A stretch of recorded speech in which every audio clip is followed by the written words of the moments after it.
Barbie, un cancre, était sous le choc, il avait créé une fausse université juste pour duper ses parents, mais voilà que des centaines d'étudiants se bousculaient pour s'inscrire, et il avait déjà récolté des millions de dollars de frais de scolarité. Le site qu'il avait monté était si convaincant que l'inscription valait admission immédiate.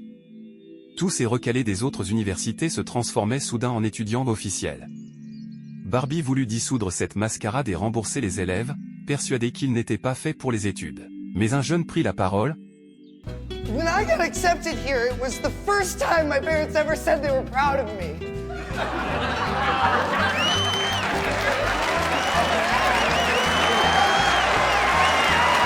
Expliquant que, comme lui, ils avaient tous été rejetés partout et humiliés.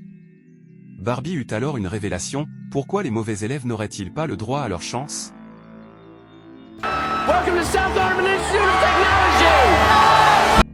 Ainsi, la fausse université devint un foyer pour ses laissés-pour-compte.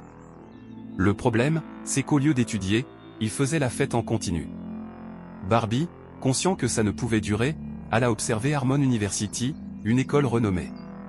Mais là-bas, il découvrit un système rigide, cours, et encore des cours.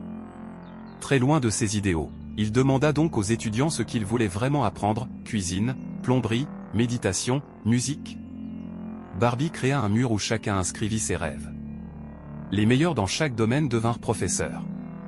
Chacun était à la fois élève et maître. Ce modèle innovant connut un succès fulgurant, les cours étaient pleins, les élèves passionnés, et même des étudiants de Harmon commencèrent à les rejoindre. Mais bientôt, la vérité éclata, la fausse université fut dénoncée. Parents et autorités débarquèrent pour exiger des comptes. Harmon se moqua d'eux publiquement, révélant que South Harmon n'était pas une vraie école et que leur diplôme ne valait rien. Tout semblait perdu.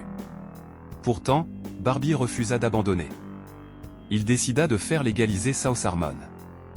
Avec ses amis, il prépara une défense solide pour convaincre la commission de leur accorder une chance.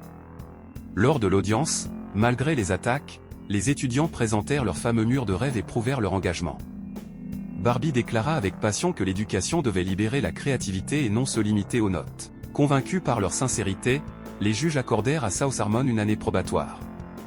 Ainsi, South Harmon devint enfin une vraie université, et Barbie, de loser, se transforma en héros.